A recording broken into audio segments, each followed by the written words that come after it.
Hi hello வணக்கம். எல்லோரும் எப்படி இருக்கிறீங்க? நீங்கள் உடல் எடை குறைந்து சிக்குன்னு அழகாக இருக்கணுமா அப்படின்னா வாரம் ஒரு டைமு அடிக்கடி இந்த கொள்ளு பருப்பை நம்ம உணவில் சேர்த்துக்கணும். இந்த மாதிரி நம்ம கொள்ளு பொடியாக நம்ம இப்போ கொள்ளு பொடி தான் செய்ய போகிறோம். கொள்ளு பொடியை டெய்லி ஒரு ஸ்பூனு நம்ம செய்கிற மெத்தடில் செஞ்சு சாப்பிட்டீங்கன்னு வச்சுங்களேன், உடம்பு நல்லா இளைக்க ஆரம்பிச்சிடும். உடம்புக்கு ரொம்ப ரொம்ப நல்லது கொள்ளு. பாருங்கள், இது மாதிரி நம்ம நல்ல ஒரு 1/4 கிலோ இருக்கும் கொள்ளு எடுத்துருக்குறோம். 250 கிராம் இருக்கும்.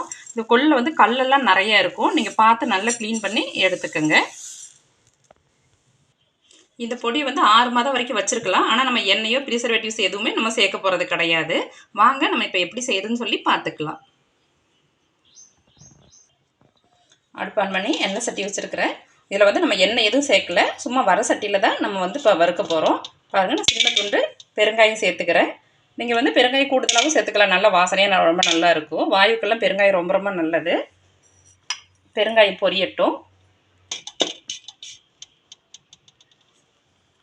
பாருங்கள், அது கூடவே பெருங்காயம் நம்ம பருப்பு இருக்கும்போது சேர்ந்து பொரிஞ்சுக்கும். இப்போ நான் ஒரு 250 கிராம் இருக்கும் கொள்ளு க்ளீன் பண்ணி சேர்த்துக்கிறேன்.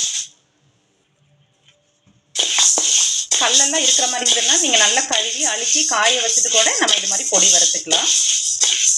பாருங்கள், இது நல்லா வறுபடணும். முன்னாடியெல்லாம் குதிரைக்கு தான் கொள்ளை கொடுப்பாங்க பார்த்தீங்களா? குதிரை எப்படி நல்ல உடல்வாவோட அழகாக சிக்கல்ல இருக்கும், அதே மாதிரி இப்போ இறைச்சவனுக்கு எள்ளு கொழுத்தவனுக்கு கொள்ளும்பாங்க. கொள்ளு உடல் எடையை குறைக்கிறது இல்லாமல் நல்லா கொழுப்பையும் இது நல்லா குறைக்கும். ஹை ஃப்ளேமில் வைக்காமல் நல்லா மீடியம் ஃப்ளேமில் வச்சு வறுத்துக்கோங்க. ஹை ஃப்ளேமில் வச்சோம்னா வெளியிலலாம் சீக்கிரம் ப்ரௌன் ஆகிடும், உள்ளே வேகாமல் பச்சை வாசனை வர்ற மாதிரி இருக்கும். கொள்ளுக்கு நல்ல ஒரு ரா பச்சை வாசனை இருக்குது. அதனால கொள்ளை நல்லாவே நல்ல ப்ரௌன் கலராக நல்லா பொரிஞ்சு வர மாதிரி பாருங்கள். இப்போ தட்டை தட்டையாக இருக்கு இல்லையா? நம்ம வறுத்தது பிறகு பார்த்தீங்கன்னா நல்லா பொரிஞ்சு லட்டாட்டும் நல்லா பொரிஞ்சு வந்திருக்கும். அந்த அளவுக்கு நம்ம வறுக்கணும். அடுப்பு கைவிடாமல் நல்லா கிளறிக்கிட்டே இருக்கணும். கிளறிட்டு நம்ம மீடியம் ஃப்ளேமில் வச்சுக்கணும். இது மாதிரி பொடியாகவும் செஞ்சுக்கலாம். இல்லை பருப்பு கடைவாங்க, கோயம்புத்தூர் திருப்பூர் இது மாதிரி கொங்கு சைட்லையெல்லாம் என்ன பண்ணுவாங்கன்னா இதை கொள்ளை வச்சு பருப்பு கடைவாங்க. சலதோஷம் பிடிச்சிச்சு அப்படின்னா இதில் கொள்ளில் ரசம் வச்சு சாப்பிட்டீங்கனாலும் ரொம்ப நல்லாயிருக்கும். ஏன்னா கொள்ளு ரொம்ப ஹீட்டு. இது ஒரு சிறுதானிய வகை தான், தானிய வகை தான். ஆனால் இது என்னென்னா இது பருப்பு வகைங்கிறதுனால நல்ல புரதம், இரும்பு சத்து எல்லாமே இருக்குது. விட்டமின்ஸ் எல்லாம் இதில் நிறையாவே இருக்குது. பாருங்கள், நல்லா வறுபட்டுக்கிட்டு இருக்கு. இன்னுமே நல்லா வறுபடணும். பாருங்கள், கொஞ்சம் லேசாக பருப்பு உப்பி வந்திருக்கு பாருங்கள். நல்லாவே பொரிஞ்சு வரணும் பருப்பு. இது கூடவே நான் காஞ்ச மிளகாய் சேர்த்துக்கிறேன். உங்களுக்கு காரம் எவ்வளோ தேவையோ அந்த அளவுக்கு நீங்கள் காஞ்ச மிளகாய் சேர்த்துக்கங்க. நான் ஒரு 10 மிளகாய் இருக்கும் சேர்த்துருக்கிறேன். மிளகாய் பொறுத்து காரம் மாறும் இல்லையா? அதனால் நீங்கள் காரத்துக்கு தகுந்த மாதிரி மிளகாய் சேர்த்துக்கோங்க. இது எண்ணெய் ஊற்றி நம்ம ஃப்ரை பண்ணலாம், சீக்கிரம் ஃப்ரை ஆகிடும். ஆனால் என்னென்னு பார்த்தீங்கன்னா சீக்கிரமே சிக்கு வாசனை வந்துடும். இது மாதிரி எண்ணெய் இல்லாமல் செஞ்சு வச்சுட்டோம்னா எவ்வளோ நாளைக்குனாலும் நம்ம வெளியிலேயே வச்சுக்கலாம். பாருங்கள், நான் ஒரு 5 நிமிஷம் மீடியம் ஃப்ளேமில் வச்சு நல்லா வறுத்து எடுத்துட்டேன். எப்படி நல்லா பளபளன்னு பாருங்கள். காரமணி பயிர் கலருக்கு நல்லா பொரிஞ்சு பாருங்கள், லட்டாட்டு இருக்குது இந்த கொள்ளு. பாருங்கள், இந்த அளவுக்கு நம்ம நல்லா வறுத்து எடுத்துக்கணும். நல்ல ஒரு வாசனை வரும், பொரிஞ்ச வாசனை ரொம்ப நல்லா வரும். இப்போ நல்லா ரெடி ஆயிடுச்சு. இப்போ நம்ம இதை இறக்கி ஆற வச்சுக்கலாம். பாருங்கள், நல்ல ப்ரௌன் கலராக வந்திருக்குது பாருங்கள். இது சட்டிலே இப்படி வச்சிடக்கூடாது, கருகிரும். இது ஆறட்டும். இப்போது மீதி பருப்பையும் நம்ம வறுத்துக்கலாம். அதே சட்டி ஒரு 100 கிராம் அளவுக்கு கடலைப்பருப்பு சேர்த்து நம்ம வறுத்துக்கலாம். இதுவுமே நம்ம எண்ணெய் சேர்க்க வேண்டாம், வெறும் கொள்ளு மட்டுமே வறுத்து நம்ம பொடி அரைக்கலாம். இருந்தாலும் இதோட கடலைப்பருப்பு கொஞ்சம் உளுந்து சேர்க்கும் போது அந்த ஃப்ளேவர் ரொம்ப நல்லா இருக்கும். அந்த கொள்ளோட பச்சை வாசனை இல்லாமல் ரொம்ப நல்லா இருக்கும் இந்த கடலைப்பருப்பு சேர்க்கும் போது.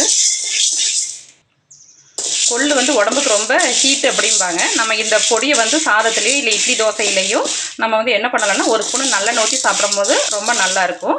கொள்ளு ஹீட்டுக்கும் நல்லெண்ணெய் ரொம்ப ரொம்ப குளிர்ச்சி. நம்ம உணவு முறை பார்த்திங்கன்னா உணவே மருந்து அப்படி தான் இருக்கும், சேர்ந்தே இருக்கும். மிளகு சீரகம், மிளகு ஹீட்டுன்னா சீரகம் அதை குளிர்ச்சிப்படுத்துகிற மாதிரி தான் நம்ம சேர்ப்போம். அதே மாதிரி இஞ்சி பூண்டு இது மாதிரி புளிக்குழம்பெல்லாம் வைக்கும்போது நல்லெண்ணெயிலேயே செய்வோம் இல்லையா? அந்த உணவு அதை பேலன்ஸ் பண்ணுற மாதிரி, அந்த ஹீட்டை பேலன்ஸ் பண்ணுற மாதிரி தான் நம்மளோட அஞ்சரைப்பட்டி மசாலா எல்லாமே அப்படி தான் இருக்கும். பாருங்கள், இதுவும் அதே மாதிரி பொன்னிறமாக நம்ம வறுத்து எடுக்கணும். பாருங்கள், ஒரு 3 நிமிஷம் நல்லா வறுத்து எடுத்தாச்சு. இப்போ வறுபட்டுருச்சு. இப்போ நம்ம இதையும் எடுத்து மாற்றிக்கலாம். பாருங்கள், இதுவும் சேர்ந்து நல்லா வறுபடட்டும். கொஞ்சம் எதுவும் பருப்பு கருகுனது இருந்துச்சுன்னா சேர்த்து அரைச்சிடாமல் அதை வந்து நீங்கள் எடுத்து போட்டுருங்க. இப்போ அடுத்து வந்து நம்ம 100 கிராம் அளவுக்கு கருப்பு உளுந்து சேர்த்துக்கலாம். உங்களுக்கே தெரியும் கருப்பு உளுந்து ரொம்ப நல்லது. எல்லாத்தையும் ஒன்றா வறுக்கலாம், ஆனால் ஒவ்வொன்றும் ஒவ்வொரு டைம் எடுத்துக்கும் வறுபடுறதுக்கு. இது உளுந்து வந்து சீக்கிரம் வறுபட்டுரும், அதனால் இதை நம்ம வந்து கடைசியாக வறுத்துக்கலாம். அது கூடவே 2-3 கொத்து கருவேப்பிலை சேர்த்துக்கலாம். கூடவே 1 ஸ்பூன் சீரகம் சேர்த்து நம்ம எல்லாத்தையும் வறுத்து எடுத்துக்கலாம்.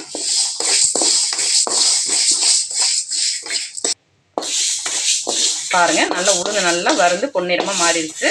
சீரகம் கருவேப்பிலை எல்லாமே நல்லா வறுபட்டுருச்சு. இப்போ நம்ம அடுப்பு ஆஃப் பண்ணிக்கலாம்.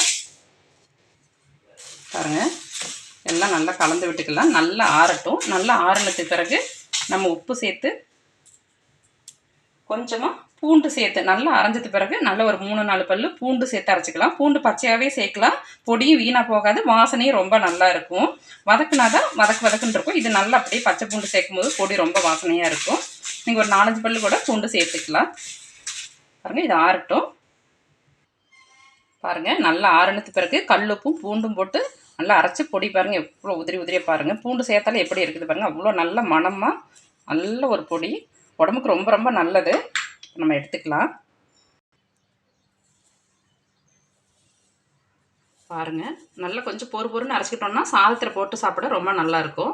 நல்லா 1 ஸ்பூனு நல்லெண்ணெய் ஊற்றி நல்லா பொடியை போட்டு டெய்லி சாப்பிட்டுட்டு இருக்கும்போது தான் நல்லா உடல் எடை குறைஞ்சி கொழுப்பெல்லாம் நல்லா குறையும். இது உடம்புக்கு ரொம்ப ரொம்ப நல்லது. நீங்களும் இது மாதிரி செஞ்சு சாப்பிட்டு ஆரோக்கியமாக இருங்க. Okay, bye, thank you.